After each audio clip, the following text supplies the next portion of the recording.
EP นี้นะคะนิน่าเตรียมข้อมูลเกี่ยวกับการทำ CV เพื่อใช้ในประเทศฟินแลนด์ซึ่งข้อมูลที่น่าจะเอามาให้ในวันนี้นะคะเป็นข้อมูลที่น่าได้มาจากประสบการณ์การทำงานในการเป็น Coordinator ของมหาวิทยาลัยแห่งหนึ่งในประเทศฟินแลนด์ซึ่งโปรเจกต์ชื่อว่า Hidden Gems Project เป็นโปรเจกต์ที่ช่วย International Spouses หรือคู่ครองของชาวต่างชาติที่ย้ายเข้ามาทำงานในประเทศฟินแลนด์โดยนิน่ามีหน้าที่ในการให้คำแนะนำชาวต่างชาติที่อยู่ในประเทศฟินแลนด์ในการเตรียมตัวหางานและปรับตัวให้เข้ากับสังคมในประเทศฟินแลนด์ CV ที่น่าจะนำมาให้ดูเนี่ยเป็น CV ที่น่าได้ใช้แล้วสามารถช่วยให้น่าผ่านเข้ามาในรอบสัมภาษณ์กับบริษัทสตาร์ทอัพต่างๆแล้วก็ช่วยให้น่าผ่านเข้าไปในรอบสัมภาษณ์กับท่านเอกอัครราชทูตแห่งประเทศฟินแลนด์ด้วยตัว CV ตัวเนี้ยมันทำให้เรารู้สึกมั่นใจว่าการเตรียม CV ที่ดีสามารถพาเราเข้าไปสู่ในรอบสัมภาษณ์ได้อย่างแรกที่เราจะต้องดูก็คือเรื่องของดีไซน์ในแต่ละประเทศก็มีรูปแบบการดีไซน์ CV ที่แตกต่างกันออกไปที่ฟินแลนด์เน้นรูปลักษณ์ที่ดูสะอาดสบายตาแล้วก็มีดีไซน์นิดๆหน่อยๆลักษณะของ CV เนี่ยมีทั้งแบบที่เป็นทางการมากๆเราสามารถใช้ลักษณะที่เป็นทางการอย่างที่นิน่ากำลังโชว์ให้ดูนะคะแบบแรกเป็นแบบที่น่าใช้ในการสมัครทุนแบบที่2เป็นอันที่น่าใช้ในการสมัครมหาวิทยาลัยในประเทศยุโรปเราจะเห็นว่าทั้ง2แบบเนี่ยมีฟอร์มดูเป็นทางการ CV ตัวที่3กับตัวที่4เป็น CV ที่น่าใช้ในการสมัครงานที่ประเทศฟินแลนด์เราจะเห็นว่า CV ทั้ง4ตัวมีรูปแบบดีไซน์ที่ไม่เหมือนกันซึ่งเราจะต้องดูค่ะว่าบริษัทที่เราสมัครเข้าไปทำงานมีวัฒนธรรมการทำงานเป็นยังไงบริษัทสตาร์ทอัพเราอาจจะมีการใส่ลูกเล่นนิดหน่อยได้แต่ในองค์กรที่มีขนาดใหญ่หรือเป็นที่รู้จัก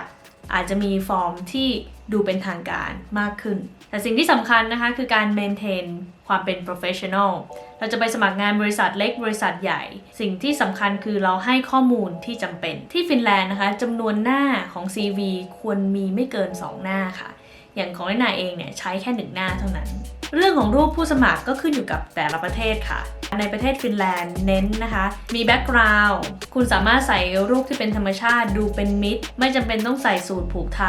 มีพื้นหลังที่สบายตาเรื่องของชื่อตำแหน่งงานให้ใส่ชื่อตำแหน่งงานที่เคยทำไม่จำเป็นต้องเป็นงานที่เราเคยทำล่าสุดสมมุติเราเคยทำงานมาแล้วเนี่ย5งานในชีวิตของเราสามารถเลือกงานที่มีชื่อที่ใกล้เคียงกับงานที่เรากำลังจะสมัครอย่างเช่นเราได้ประกาศสมัครงานมาแล้วเขามองหาคนที่สมัครงานเป็นแมเนเจอร์เราอาจจะมีประสบการณ์การเป็นแมเนเจอร์มาก่อนในตำแหน่งงานที่3เราก็สามารถที่จะใส่ได้ค่ะแต่ถ้าสมมติว่าคุณไม่มีประสบการณ์จริงๆก็ไม่เป็นไรนะคะใส่ตามจริงการใช้ชื่อตำแหน่งงานที่ดูคล้องจองกับงานที่เรากำลังจะไปสมัครทำให้ HR รู้สึกว่าเราเป็นแคนดิเดตที่น่าสนใจ Contact Info เป็นเรื่องที่สำคัญมากเพราะว่าถ้าเราเขียนผิดเราก็จะเสียโอกาสหากว่าเขาโทรติดต่อให้เราไปสัมภาษณ์เรื่องที่นายอยากจะเน้นก็คือเรื่องของอีเมลตัวอีเมลเนี่ยมันเป็นเหมือนกับชื่อเราที่มันสะท้อนความเป็นเราจะต้องทำให้อีเมลของเราดูเป็น professional ฉะนั้นอีเมลที่ขึ้นว่าสมมุติคุณชอบแมนยูมากนะ robert_manchesterunited@hotmail.com อันเนี้ยเราสามารถสร้างอีเมลใหม่ถ้าให้แนะนำก็คือเอาเป็นชื่อของเราอาจจะเป็นตัวย่ออย่างเช่นสมมุติคุณชื่อกันนิกาจะเป็นลักษณะ k.namsakul@hotmail.com แบบนั้นก็ได้ค่ะเรื่องของ address นะคะแนะนำไม่ใช้ที่อยู่ในประเทศฟินแลนด์ถ้าคุณสมัครงานในประเทศฟินแลนด์บางที HR เขาคิดแทนคุณจริงๆว่าคุณอยู่บ้านไกลแล้วไม่สามารถมาทำงานได้ฉะนั้นถ้าคุณจะใส่ที่อยู่พยายามเลือกที่อยู่ที่ใกล้กับบริษัทที่จะไปสมัครแต่ว่าถ้าอยู่คนละเมืองแล้วจะมาดู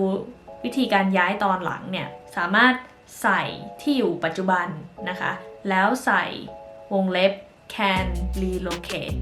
ตัวเนี้ยมันแปลว่าเราสามารถย้ายที่อยู่ได้เรื่องของลำดับความสำคัญของคอนเทนต์นะคะหลายคนมองว่าจะเอาชื่อบริษัทขึ้นก่อนหรือจะเอาชื่อตำแหน่งขึ้นก่อนดีอันเนี้ยขึ้นอยู่กับงานที่เราจะไปสมัครสมมุติว่าเราจะสมัครตำแหน่ง Manager ถ้าเรามีชื่อตำแหน่งงาน ที่มันแมทช์กับคำว่า manager เราสามารถยกชื่อตำแหน่งงานเนี่ยขึ้นก่อนแล้วจากนั้นตามด้วยบริษัทแต่ถ้าบริษัทของเรามีชื่อเสียงในวงการ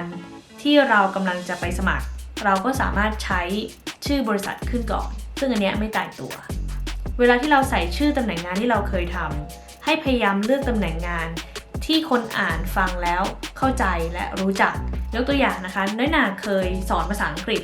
แต่ชื่อตำแหน่งงานของน้อยหนาในสมัยก่อนเนี่ยคือคำว่า coach หรือ personal tutor ซึ่งพอมาสมัครงานที่ต่างประเทศเนี่ย HR ที่นี่ไม่เข้าใจคำว่า coach หรือ personal tutor มันไม่คลิกว่าคุณเนี่ยเป็น potential candidate ให้เปลี่ยนชื่อเป็นชื่อตำแหน่งที่เขารู้จักอย่างเช่นจากโค้ชหรือ personal tutor นั่นอาจจะเปลี่ยนชื่อตำแหน่งเป็น English teacher อันเนี้ยเขาจะเข้าใจเรื่องที่ไม่จำเป็นต้องใส่นะคะอย่างเช่นรูปอายุความโสดไม่โสดเรื่องพวกนี้เป็นสิทธิ์ของคุณที่คุณไม่พูดก็ได้การเขียนภาระหน้าที่ของเราในอดีตใน CV ของเราให้เขียนขึ้นต้นประโยคเป็นการกระทำในรูปของ past tense อย่างเช่นเติม ed manage ก็คือ manage เติม ed เข้าไปเทคนิคนะคะเวลาที่เราเตรียม CV เนี่ยมันจะมีประกาศรับสมัครงานกับ CV ของเราพยายามดูคำศัพท์ที่อยู่ในประกาศรับสมัครนะคะว่าเขาใช้คำศัพท์ประมาณไหนหลายครั้งนะคะที่หลายคนสมัครงานแต่ไม่ได้รับการตอบกลับเหตุผลหนึ่งก็เป็นเพราะการส่ง CV ไปหลายๆบริษัทโดยที่ไม่ได้เทเล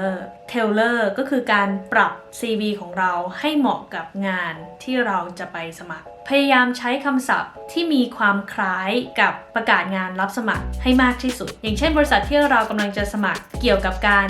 เซลล์เกี่ยวกับการขายฉะนั้นคำศัพท์ที่อยู่ใน CV ของเราพยายามทำให้ CV ของเรามีคำศัพท์ที่มีความคล้ายกับประกาศรับสมัครงานนั้นหลายคนถามว่าถ้าเราไปสมัครงานในตำแหน่งที่เราเองไม่มีประสบการณ์คุณจะทำยังไงสิ่งที่นายอยากให้โฟกัสก็คือเรื่องของทักษะที่เราเคยมีไม่ใช่ชื่อตำแหน่งงานคุณอาจจะเคยทำงานธนาคารมาก่อนแล้วไปสมัครงานในตำแหน่งเซลล์ตรงนี้คุณอาจจะพูดถึงการบริการลูกค้าการโทรติดต่อลูกค้าหรือการแนะนำแพ็กเกจประกันชีวิตให้กับลูกค้าแนะนำให้ใส่ achievement ในฟอร์มของตัวเลขนะคะหลายคนเขียน CV และเขียนแค่การกระทำมันจะดีกว่าถ้าเราระบุออกมาให้ดูชัดเจนมากขึ้นอย่างเช่นตัวอย่างนะคะ organized events e.g. press conference with over 200 guests which generated total PR value of blah blah blah with 46 online coverage and 6 newspapersตรงเนี้ยมันทำให้คุณดูมี potential เรื่องของการใส่ทักษะใน CV นั่นน่ะอยากให้เน้นตัว hard skills มากกว่า soft skills hard skills คือทักษะที่เราสามารถเรียนรู้ได้นะคะแล้วก็วัดได้อย่างเช่น writing reading math computer programs ถ้าคุณไปสมัครตำแหน่งงานที่ต้องใช้ทักษะเยอะๆอย่างเช่นโปรแกรมเมอร์คอมพิวเตอร์นักสถิติคุณต้องไปเน้น